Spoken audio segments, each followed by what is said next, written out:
Welcome, you guys. Most of you know me. For those of you who don't, my name is Chloe Ballatori. I'm a relationship and communication expert. I'm a graduate of Princeton University and Pat Allen's Want Institute. Um, Pat was my mentor in a lot of this work, and she's based out of the Orange County, LA County area. You may know her from she was on Shaws of Sunset. She also mentored Patty Stanger of Millionaire Matchmaker, and me. I have been doing this work for over 10 years. I've written 3 books on this work, all of them available on Amazon. The first one is really the basics of this work. It's called How to Live, Find Love, and Keep It. And that's really what we're going to be focusing on in these meetups. It's usually the basics of this work. Um, my second book is called New Ways of Being, The Pain of Change, and that is what happens once we start implementing some of these tools. All the tools I'm going to teach you are based on very established scientific and psychological principles, but the tools to execute on those principles, the tools that I teach, that I came up with, that I learned from Dr. Pat, that I also learned from transactional analysis, um, all of these tools are relatively new, and that's why I really like this work because it's very results oriented. Um, it's not just about listening and reflecting, and that is a very important step in healing and in any relationship, um, including the relationship with yourself. But this work is also very action oriented. So you get to see results in a way that you don't really see in traditional emotive therapy. Okay. So what am I talking about? What is this work? Oh, wait, my third book is Secrets to a Good Marriage. What is Love? Because that's my other qualification to do this, is that I'm over 20 years married now. So I have been through this stuff. I have used these tools. They changed my life. And when I saw how they changed my life and how they changed the lives of others, because I started out in a group not wholly unlike this one, although it was in person. It was actually all women.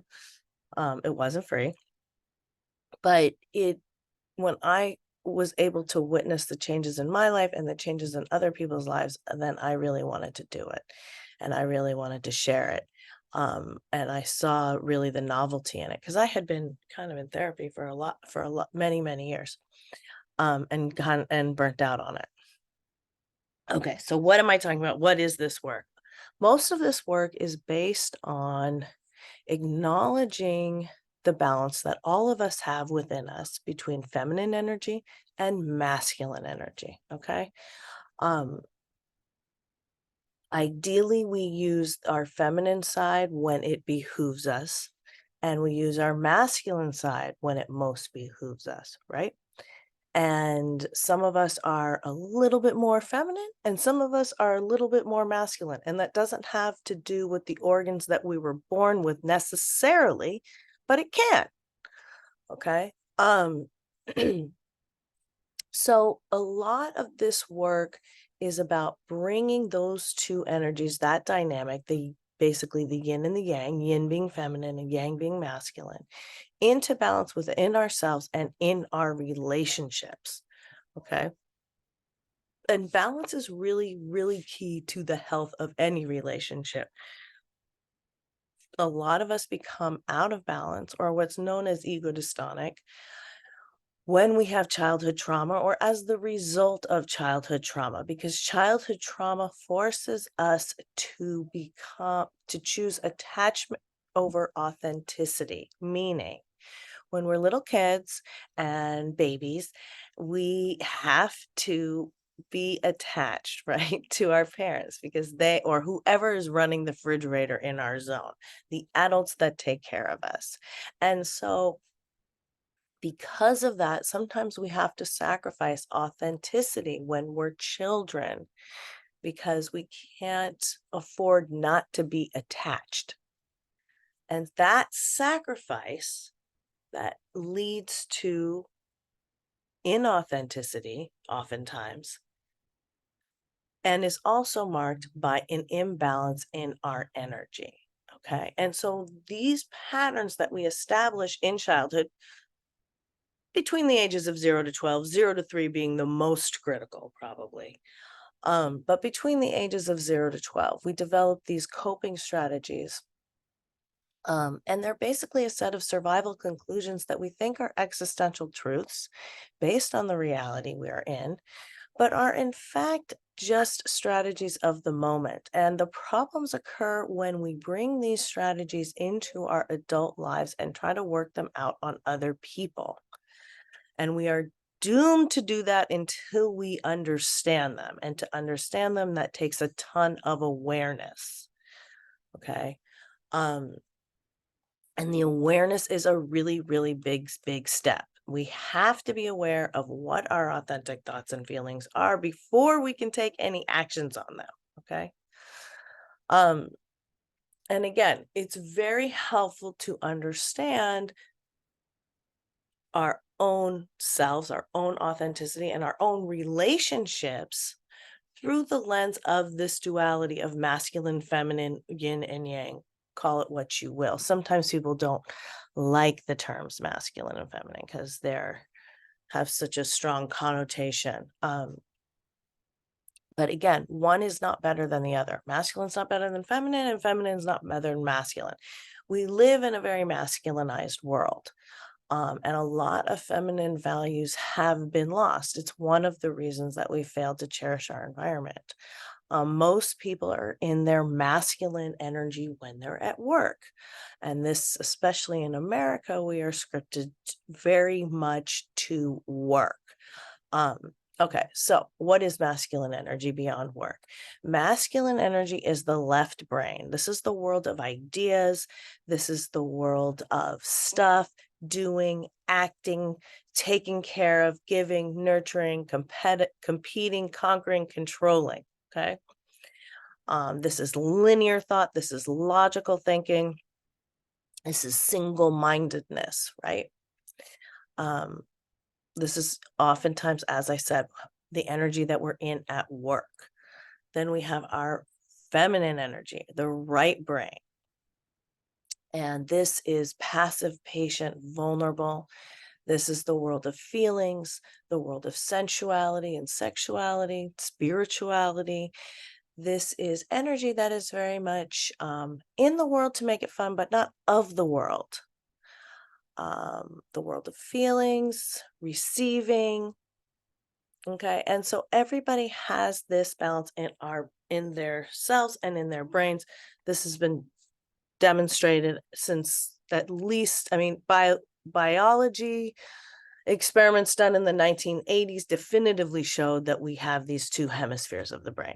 Sometimes people are like, what? I'm not buying that. It's not a matter of buying it. That's already been shown. So that's not really my work. I'm just giving you the background of what my work is based on. But that stuff can be Googled and researched if you are wondering about that. Okay. So basically, we have these two hemispheres of the brain. And when we've had trauma, we may have had to adapt into an imbalanced energy paradigm, basically, so that we are acting from our masculine when it would better serve us to be acting from our feminine, or we're acting from our feminine when it would better serve us to be acting from our masculine. Alphas are people who have a strong masculine side and a strong feminine side. And so this work predominantly appeals to alphas who have these arguments. A lot of people are just out here and they're mostly feminine or they're mostly masculine. And so they don't have conflicts like the ones that I'm discussing. Excuse me. But for those of us who have strong feminine sides and strong masculine sides, we often have a conflict between the heart and the head about what we're doing and how we're making decisions. Specifically in regard to relationships, because all of our issues usually show up first and foremost in our most intimate relationships. Okay. And so a lot of times that's where we will see and have our best opportunities for healing are in within the context of a relationship. You know, it's great if you've had trauma or if you've gone through a hard time to take a little bit of moment alone and nurture yourself and do whatever you want and need to do. But I always recommend that you get out there again as soon as possible because that's how we heal. That's is only we really can only heal trauma, relational trauma through positive relationships and different experiences. Now, I mentioned my second book earlier, New Ways of Being, The Pain of Change. And this is where it gets a little bit sticky because even when we start making changes for the better, this is experienced as painful. And so sometimes we're doing all this work and we're making changes and we know we're on the right path and then it just becomes so painful. We just want to stop and make it be over, right? It's just like too much. But unfortunately, the more we start and stop, the worse it gets. So it's really best to stick with it, pushing the arrow all the way through. That's the dynamic the metaphor I like to use because it's not pulling the arrow out and pushing it back in, but pushing it all the way through so that you complete what you set out to accomplish. And that's part of Stoic living, which is also a part of what I teach, is doing what's right, regardless whether or not you know what the outcome is, whether or not it um, means you'll be going through a certain amount of pain. If you know it's the right thing to do, then you do it anyway. So there's a certain amount of there's the pain that change needs to take place, and there's the pain that change is already taking place. And so I also help people navigate through that because sometimes that can get a little bit confusing. And I think it's really unexpected that when you're making changes for the better, that you're going through, for the time being, pain. But change is inherently painful. So it's important to get that message across so that people still continue to stick with change when it's change for the better. Okay. So if this is your first night and you're not really understanding everything, that's okay. Um, Sometimes it takes a few moments or meetings for things to sink in. And then, you'll hear something from me, but then when you go try it out yourself, you'll have a different experience of it. And here where we go. And so that then what I'm saying will start to sink in on a deeper level. Then you come back. I love to hear your guys' updates after you use some of these tools. You come back, you share with the group. That also deepens the experience. So there's a bunch of different levels to this work. I put into the chat just now some of the ways that you can reach out to me, just my website, my IG, TikTok, books. Obviously, you guys are at the meetup. I also teach this work a few times a year. Right now, we're in the midst of teaching the module one, the basics, the introduction to this work. I'll probably offer that again, but towards later on in the year, because I'll probably do the module two after this module one. But we'll see. So you can sign up for that never, anytime at this link. And then the podcast, which is this, and my YouTube. So if you guys want more collateral or want to reach out to me during the week, that's how you can do that. In addition to teaching this work, I also do private sessions with men, with women, with couples, with teenagers. And so you can schedule those as well. I also do life script appointments. If you guys are familiar with the life script, we do touch on it in the modules, but it's basically a tool that was conceived by Eric Byrne, who's the father of transactional analysis, and it's one of the ways that we can gain insight into some of our scripting, some of the narratives that we've told ourselves in order to survive our childhood, but which may be sabotaging what we want in the present. A lot of these coping mechanisms get welded onto our personalities to such a degree that we don't even know who we are without them. And one of the beautiful things about doing this work is that it provokes a catharsis and it provokes a release of some of these coping mechanisms. And people have all kinds of unexpected things come up out of that release, because you really begin to discover or rediscover parts of yourself that you may have forgotten or you never knew were there, because you have more freedom from triggers and from some of this childhood scripting. Okay. So I help people with relationships mostly and dating. That's my specialty. But I also help people with all kinds of communication, all kinds of relationships, friendships, family relationships, work relationships. So you guys can ask me questions on any of those topics. This is my favorite part of the night, is getting your guys' questions and answering them. So you can raise your hand or put a question into the chat. Okay. Hi, Lee. Hello, Chloe. How you doing? I'm good. How are you? How can I help you? Great to see you again. I have kind of a slash update, kind of a question as well that's incorporated with it. And I'm really curious to know what do you think about synchronicities? Um, I mean, I think those are like God shots. the what? I think they're God shots, or the recent term I heard from them were glimmers. I think, there's like that sign that, I mean, I'm hesitant to read like specific meanings into individual synchronicities, but I think in general, synchronicities indicate to us that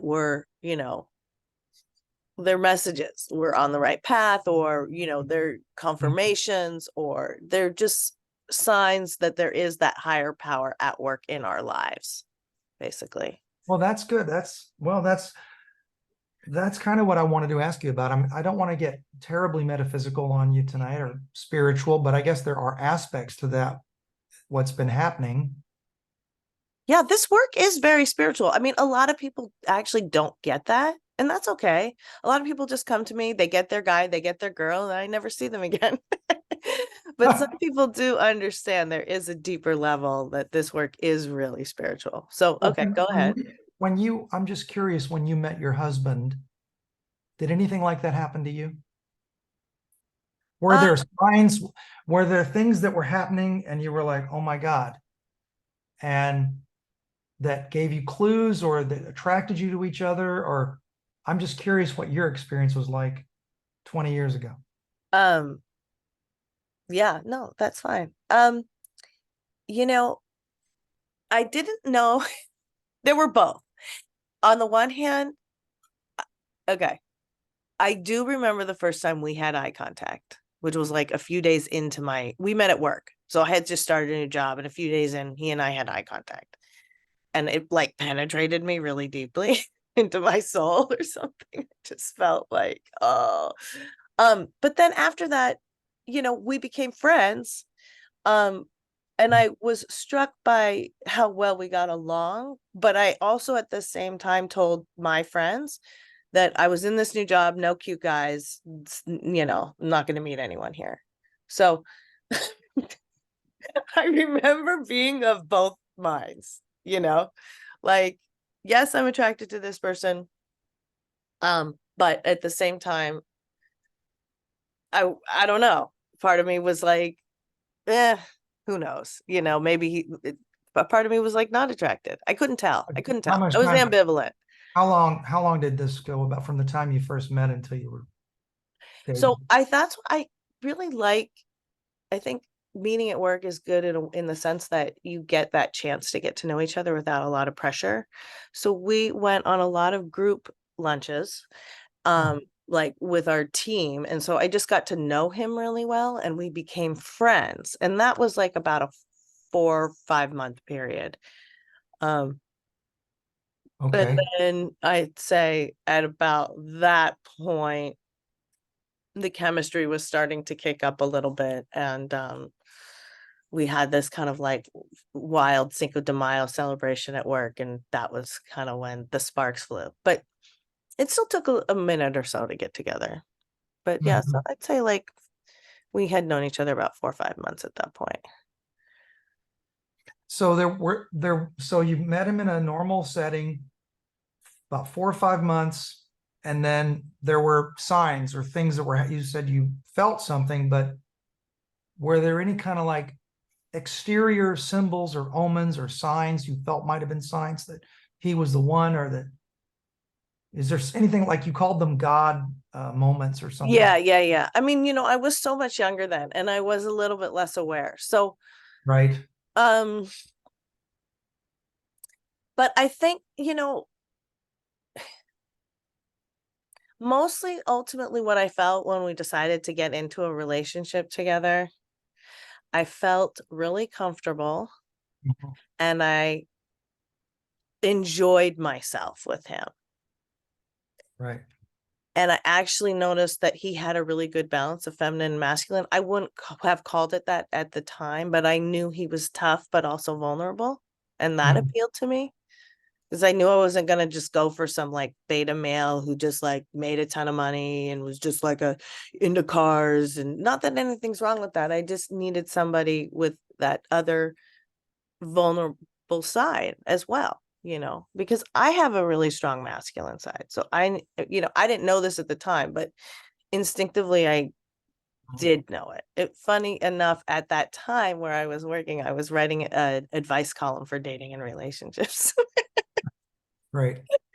um, Well, but the reason I bring this up is because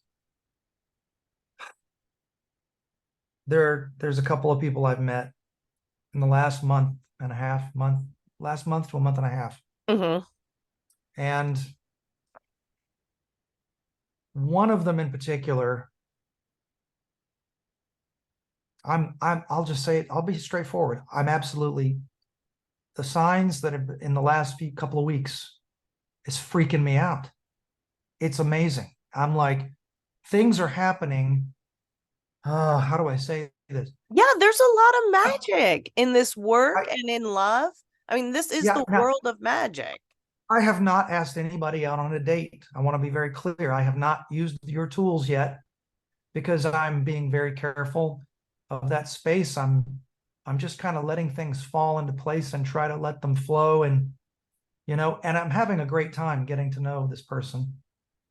But some things have happened in the last week that just hit me upside the head. It's so many little moments. You just kind of know they're beyond chance. Mm-hmm. It's Mm-hmm. things that are beyond chance that are so similar, and that I'm like, wow. I mean, I'm like, I don't want to get into the details, just, I mean, for time's sake mostly, but also privacy. But I could count about 10 things that have happened in the last couple of weeks, and it's kind of freaky. Yeah, I mean I think that sounds great.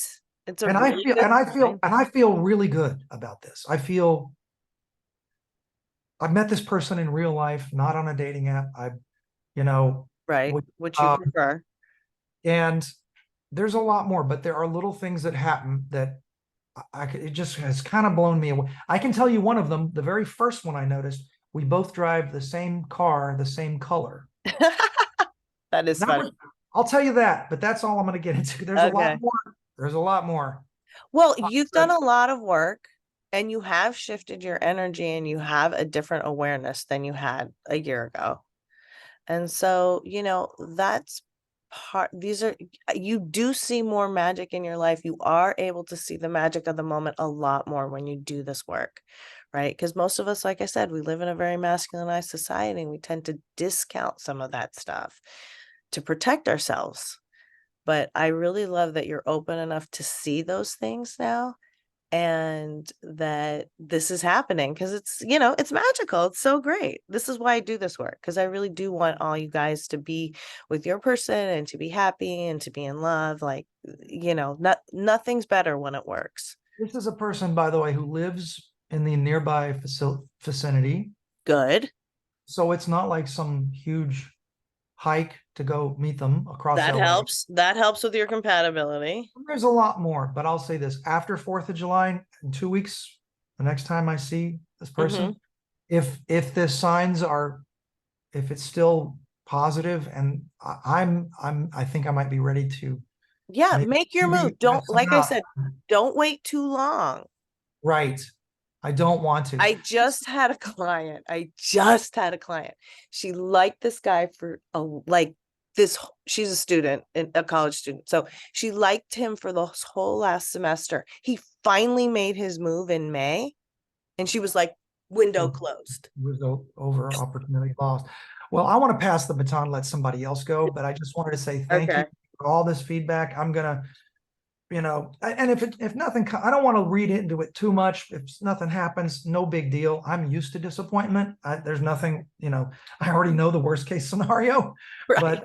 but I do think I just wanted to share with you in the group that these synchronicities, especially if you meditate, and I've been meditating for years, and they really do help you see those magical moments when they happen. And this stuff hits you over the head so clear, it's beyond chance that it could be something else. So I just want to, I'm feeling really good about it. This is a really wonderful human being. This girl, this woman she's a really great person.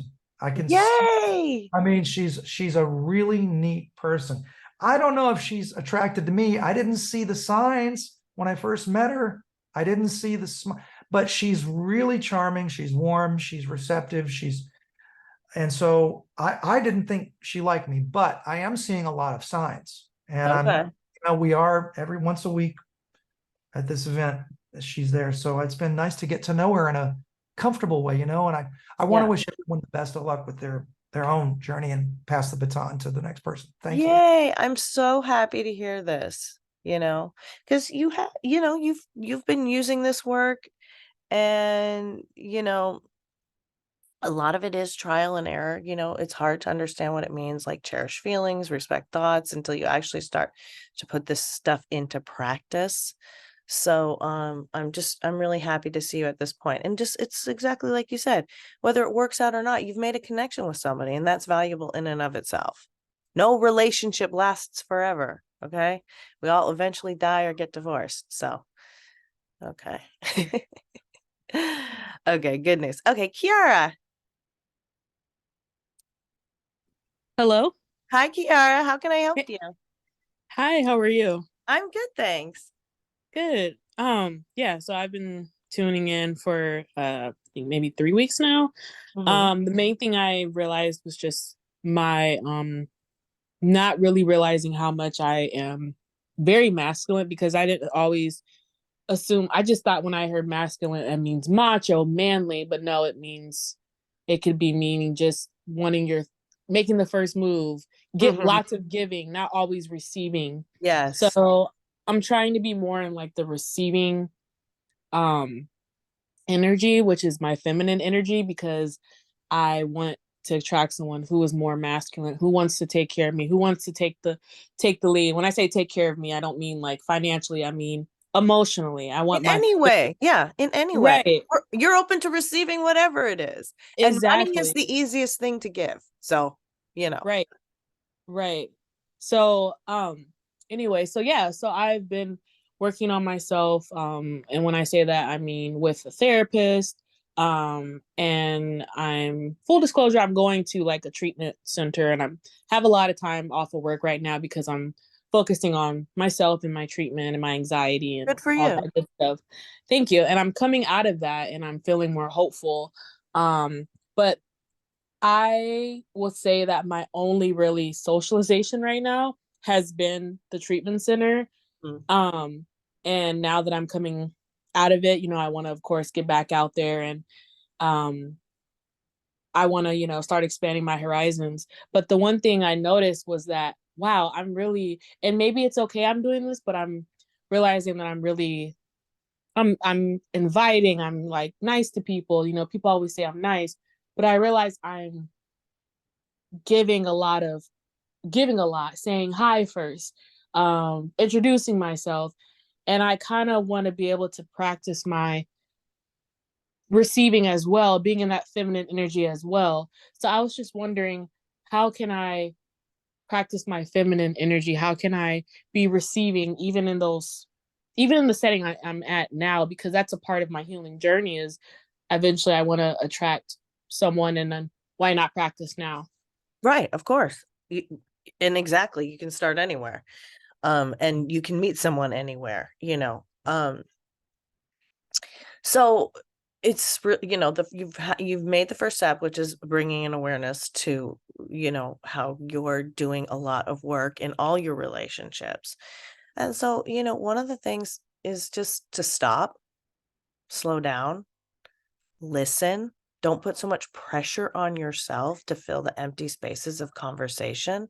Just don't, you know. I mean, my mentor, Dr. Pat, she'd sometimes say, bite your tongue, you know, but it's like, you know, sit on your hands. Don't be the first person to reach out and text. Not that you can never do it, but experiment a little bit with not doing it. You know, experiment and see if you step back, if you stop giving, does somebody give to you? Because it's really impossible to give and receive at the same time, you know. Um, So, you know, that it's sort of what you want to take is an inaction more than an action, you know, just stepping back a little. And you can still look, other ways that you can receive: asking for help, okay? Receiving when somebody gives you something. A lot of us are so, especially if you're, I don't know if this is you, but this does tend to happen, especially if you're like you're the Wendy, the oldest girl child in your family. You a lot of I was that, and a lot of us oldest girl child, we tend to be the overgiver, um, and we tend to go dystonic pretty easily because we're put in a position of responsibility, which makes at a young age, which makes us precociously related, which push us into dystonia. So part of it is sitting back, receiving, asking questions, and even like, you know, I've been doing this work for a while. Still, sometimes it's hard for me to receive. When someone is doing something nice for you, don't tell them it doesn't matter. Don't tell them stop. Don't say no, you know? A car stops for you to cross the street, please cross, you know, assuming it's safe. But don't make the car go, you know, stop deferring to others. I'll give you a quick example that just struck me really hard because it happened in my own life last night. So my husband, he makes dinner. I never make dinner. That's our response. I don't make any meals. Okay. I receive all that from him. Um, Sometimes it's hard for me, but I still work on receiving it. So last night he was going to make chicken, but he knows I prefer fish. So he went to the store and it was closed. So I said, "It's okay. You can just go make the chicken." He goes, "No." He said, "It's closed. I'm going to come home," because he was on foot. "I'm going to grab the car and drive, you know, to this other store and get the fish." And I said, "No, it's okay. The chicken's fine." And then I was like, "What am I doing? I don't even want the chicken. I want the fish." Then I said, "Okay, but okay, I will receive that." Right? Because I'm so used to being that person. Even after doing all this work, I still will fall back into it sometimes. Nobody does it perfect. So it's fine. I'm compassionate to myself about it. But, you know, that is an example of where, like, I just wanted to make things easy, right? I just think I'm being this easy, great wife. And in truth, I'm depriving him of giving to me, which makes him feel good because men have to do good to feel good. So it's like, I'm trying to set up a lose-lose. What am I doing? Um, so I stepped back and was more receiving. Does that make sense? Yeah. Thank you. I was trying to unmute. Yeah, definitely. And then one thing too that like at this center, it's like a policy you can't ask for numbers, but you can give them. And every number that I have is from people giving me their numbers. So I kind of feel like I'm sitting back and, you know, even today I walked in, I was just like, no, I'm not gonna say hi. I'm just gonna wait. And people, you know, were saying hi to me, and it just felt good because I think sometimes I feel like I have to initiate in order to have interactions, or I have to make the first move or be all over it. And I'm learning like, wow, I can sit back and relax a little bit and being more in my feminine energy, just communicating with others and not always jump all over things and kind of Right. dive in there. Like a really good one I like is when someone asks you, hey, Kiara, how are you? You just say, fine, thank you for asking. And not just go back, how are you? You know, it's like Mm, everything doesn't have to be that tit for tat. right, right. It's Well, thank better. you. You're welcome. Yeah, try it. Let me know how it goes and what's working. Uh, Thank you. Thank you. you Well, are, last thing, so what yes. is the difference between being passive or like being, because my personality, I'm an inviting person. And of course, like my goal there is not to like meet anyone like romantic, but my goal is to be, to practice more being more receptive. But Mhm. my, I still want to be myself, and myself is I am an inviting person.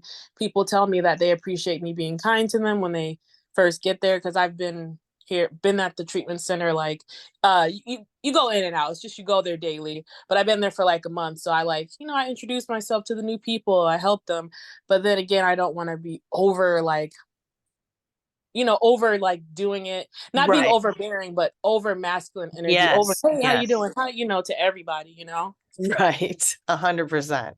Yeah. So you know what? Just scale back on a little bit for now. You can still be kind and friendly. But you can also, look, you, you probably have it sounds like you have a really well-developed masculine side. You don't want to lose that completely. You're going to use that Yeah.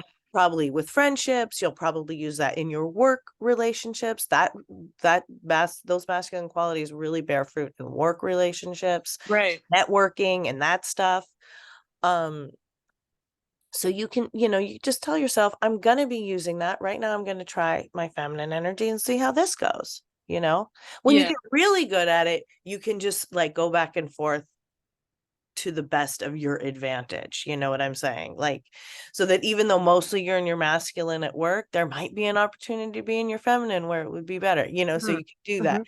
But, this is just general, like generally speaking, you're in your masculine energy at work, you particularly be in your feminine energy on a romantic date. And then the rest of the time is kind of like, you can figure, work it out for yourself. If you always have been that person who's initiating and giving, take, maybe you could even map it out. You could be like, okay, 3 days a week I'm going to be in my receptive, and 2 days a week I'm going to be in my giving. You know what I mean? Like you could even Yeah. do it that way. I like to think of life as an experiment. I think, we're often afraid to try things because we won't be perfect at them, when the truth is, like, mostly we learn by trial and error. So Definitely. And it's definitely uncomfortable for me to not be so masculine with me yes. people and stuff. So, but I'm liking, like, today I just did a little, I'll wait for people to say hi to me, and hey, it went kind of well. So anyways, Yeah, it's I'll pass nice it to sit back and receive. on. Exactly. Thank you so much. You are so welcome. And kudos to you for all the work that you're doing. A lot of people don't even bother coming to this room or working on themselves at all. So if you're doing that, you're way ahead of the game. Okay. Let's see here. Oh, okay. Neil has a question, but I think he's not here now. Okay. Okay, Jessica. Hi, Chloe. Hi, welcome. How can I help you? So it's my first time here. Um, so what's going on right now is I got out of a really like toxic relationship about maybe a little over a year ago, and it really brought me down. I did a lot of healing. I've been healing for over a year too. Um, but I want to get back out there dating life.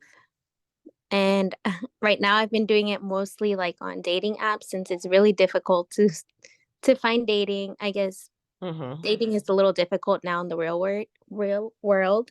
Mm-hmm. What do you recommend? Right now I'm feeling like a little overwhelmed with like the Okay. dating apps right now. What do you Yes. recommend as So it being like the first move to, getting out there again? I'm really glad you brought this up, actually, because I did a reel on this. Was it today or yesterday? Really recently. The thing about the dating apps is it it tends to make people feel more disconnected until you meet your person. It kind of, the experience of doing the dating app makes you feel more alienated. So a lot of people Mhm. start the dating app and then they get like really discouraged because the process of doing the dating app is kind of dehumanizing. It's like you're checking boxes and it's tedious and you're looking through all these pictures and reading all this crap and it's just like, oh. Yes. Um, and then there's like this weird rejection element. Like, what are people rejecting? They haven't even met me. Okay, so it's okay to do the dating apps. I do have clients who've met people on dating apps. I'm not against them, wholesale, but I do think for just starting getting back into things, it's better to focus on in real life. And so since you're single and you're doing in real life, I'm going to give you the 5 flirts. Now, do you know which you want more? Do you want your thoughts respected or your feelings cherished? Everybody wants both, Yeah. but I which feel do like you want more?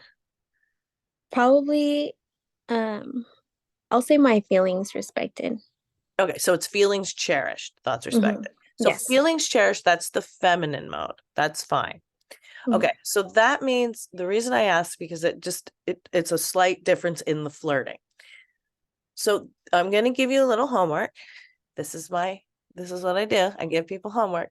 Mhm. You're gonna be flirting 5 days a week. So you can do Monday through Friday, you can do whatever you want, but you Mhm. can include the weekend or whatever that is, Thursday through Monday or whatever it is. But you're gonna do 5 days a week flirting. 4 of those times are gonna be flirts that you do just in the course of your day. Like, so if you're at the grocery store and you see someone that looks good, or you're walking your dog, or you're, whatever, picking up your cable box, whatever it is. Yeah. If you see somebody, and I used to do this with clients, if you see somebody who catches, your eye to some degree, you're like, oh, look at him, or, look at her, whatever it is. Give them 5 seconds of eye contact and a smile at the same time. Then that's this signal to that masculine energy person, be it a man or a woman, men or women can be masculine, to that masculine energy person that they can approach. Now, 1 day a week, you're going to plant yourself somewhere for 45 minutes to an hour. You're going to go alone, bring a book, bring your phone, whatever it is, go somewhere where you like the look of the people there. So you're like, oh, maybe I could meet someone. A lot of times I've used like the Starbucks near the fire station, right? Because that's where those guys go. Although I've since learned that firemen are one of the biggest professions, have the biggest percentage of cheaters in their profession. But regardless, whatever you like, I have clients going to the golf course or getting dogs to meet people, or, hotel bar, museums, book readings, whatever it is, whatever, and experiment with it. Whatever your interests are, obviously, take those as clues. But you're going to plant yourself there for 45 minutes to an hour so that when somebody comes in and you guys have that 5 seconds of eye contact and smile, again, you're going to let him or the masculine energy speak first because you're in the feminine, but you're going to give them that signal. Since you're planted, they have an opportunity to come to you. And so, especially if you start going somewhere on a regular basis, they get to know you, kind of like what Lee was talking about, where he's been going somewhere on a regular basis and getting to know people there, and he's having really good success with that. So, find your spot, go there a few times. Susan's doing it too. Yeah, Susan's here. Okay, Susan's been doing it too. So, you will meet people that way. In fact, I recently had someone come to me and she was like, I don't know if I'm ready yet, but what would I do? And I gave her the 5 flirts and she went out and did them. And she's like, oh my God, it was a lot of people. I don't know. But, she got into it. So you will definitely meet people that way. Then if you later want to add the dating apps on, do so. But, this flirting in real life, this will help you. And the great thing about this is, the dating apps tend to be a little unwieldy. Like, you have to have the match, and then you guys have to set up a meeting. And if you meet someone in real life, you're already in the meeting, right? And if you don't see someone in person, you don't really know if you have chemistry. For a good relationship, you really need chemistry, which is a gift from God. Compatibility, do you want the same things? And communication, which we work on here, which is the thing you can work on most. So you don't know if you have that chemistry till you meet in person. So in a way, doing the in real life flirting is a little bit more effective. Does that make sense? Yes, that makes complete sense. I'm definitely uninstalling those apps because I just feel, like you said, really overwhelming. There's just so much you can't tell how the other person's communicating or their real intentions until you actually meet them. So thank you so much. Yes. And if you are on the apps, I mean, I think it's good to get off them for now, but for anybody who is on them, don't keep chatting to people who don't want to meet. Okay. 2 weeks max. If you can't get off the app in 2 weeks, you're probably dealing with someone who's either catfishing or they're just shopping. A lot of people stay on the apps because, even if they're in a relationship, because they just want to make sure, see if somebody else is out there. And, so when you do get into your relationships, that's one extra thing that we have to ask for now. It's not just the sexual monogamy, but also the social monogamy. Like, make sure your prospective partner knows that, like, what you want is them to get off the apps as well. Okay, Chris. Hi, Chloe. Hi, Chris. Welcome. Oh, How this can is, I help you? thank you. Um, so I'm trying to get better at group situations Group and situations? Is that what you said? gr- yeah, group. Okay. So like meeting people individually in through well, it could be groups or not groups. I guess I don't know. Uh, you gave me homework, which is really helpful.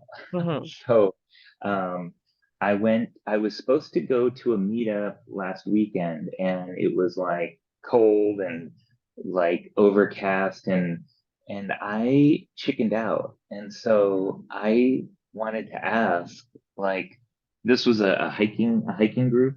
Hmm. Um, and I don't really know anybody there. I've only been there like twice. And so I didn't feel like there was anybody I was avoiding, but I just am not a really socially oriented, experienced exercise person naturally, but I want to change that. I want to be able to feel more comfortable breaking into new situations and meeting people and getting to know people. And so my question is like I chickened out. And so I'm asking, how do you get yourself motivated? Because I feel like I let myself down. I had a goal and I still do, but what is it that behind the scenes is like a motivation to get up off your butt and to go kind of like, these people were talking about like dating app sucks and swiping and all of that. It's like it's so you got to think about it and figure out what you want to do next, and there's a lot of energy, and it's just easier to stay home and work in my garden, and like being away from people is like safer and easier and all of those things. So maybe this is more of a motivational question or a philosophical question, but what gets me out when I don't want to go out? Yeah. Yeah, I mean, everybody has that. And there's always two sides to everything. That's part of the duality we live in the universe. That's another aspect. It's not just feminine and masculine. There's always, for everything we just do or decide not to do, there's a prize and a price tag. And I think that's really useful in evaluating whether or not you want to do something. Good. So it's like, well, am I going to go on this hike? Well, I made this commitment to myself that I want to actually meet more people. And then the other side of you is like, yeah, but I just don't feel like it. It's a gray day. Right. Right. And I know that you're wanting to be more masculine. So you want, in your case, you Yeah. want to put a little bit more weight on what the thoughts are than the feelings. So even though you don't feel good, you're still going to do it because it was part of your goal, right? And we only know how much we love ourselves or anyone else by the commitments we're willing to make and keep. So you made a commitment to yourself that you wanted to go meet more people, and you're going to go to, you've set this goal, I guess, of this one hiking group. You could do more than that. You could set 2 groups a week, for example, or you could just stick with the one. Or if you maybe you negotiate with yourself, okay, well, it's a great day. I don't feel good. Well, okay, then if you don't go to this hiking group today, you're on the hook tomorrow for the salsa dancing or whatever it is, so that you give yourself some freedom. So you're not being like, a dictatorial to yourself. And you have like a little bit of leeway. But while also acknowledging that sometimes there's just that moment that needs to be pushed through, to get your goal accomplished. It's kind of like working out. Unless you like really enjoy working out. I don't really enjoy working out for the most part. Most of the time it's like a real drag. But ultimately I want to live long. I want to be healthy. I want to be able, to go into my old age walking and, mobile and, basically pain and disease free. So I'm going to do my work to get there and to make sure that happens because it's really important to me, you know? And it's just sometimes it's just pushing through a moment.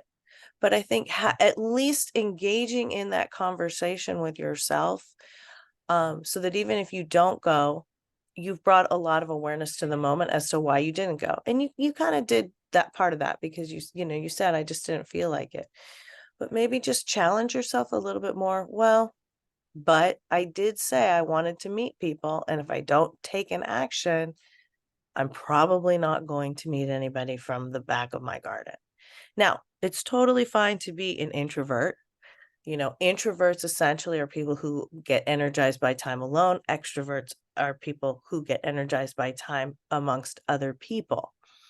One is not better than the other. But it's helpful to know which one you are, just so that you can prepare yourself. Okay, it sounds like, maybe you're an introvert. So, okay, I'm an introvert. But today, for my balance, for my well-being, I'm going to go out there and be an extrovert. I'm going to go to this hike. And it's important to give yourself credit for making an effort, no matter what it is and no matter what the result is. So just coming here tonight and saying this expression was an effort. So I want you to be kind and compassionate to yourself. Don't be mean to yourself. Oh, I didn't go. I'm a loser. It's not about that. It's just about, look, logically speaking, if you want to meet people, you're going to have to put a little effort in. You're going to have to put yourself out there. That's just the way it goes.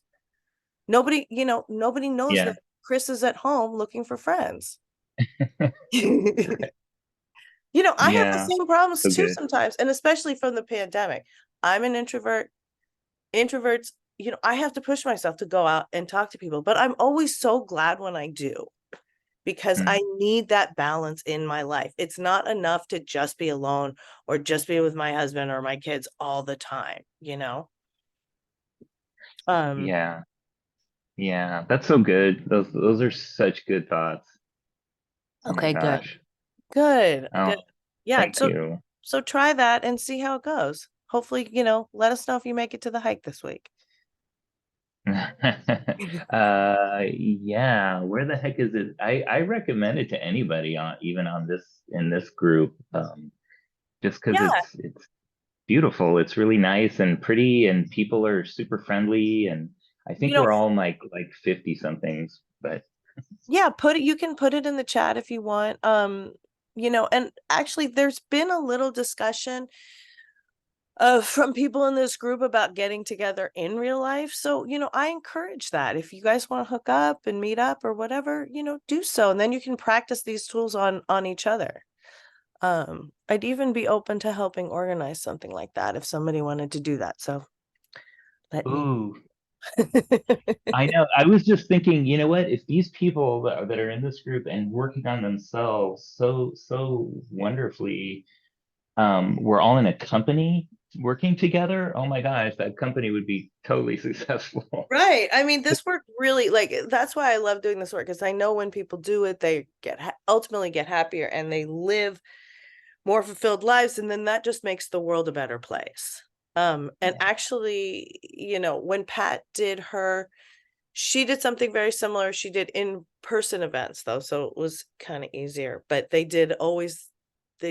somebody in that group started a mixer after it. So everyone went and met up after it. Not her, but so if you guys wanted to do something like that, I'm all for it. I'd be down. Okay. Okay, well, good. You guys, this is a really good night. I'm gonna put my credentials back into the chat again. I really appreciate you guys showing up and working on yourselves and trying all this stuff out, because like I said, it really does help when you work on yourself. It helps make just the world in general a better place. And so, that's ultimately really why I'm doing this work. So if you want to learn more or schedule a private, sign up for the packages. Those are my credentials in the chat. You can do that there. And if I don't hear from you, then I will see you next week. Have a good night.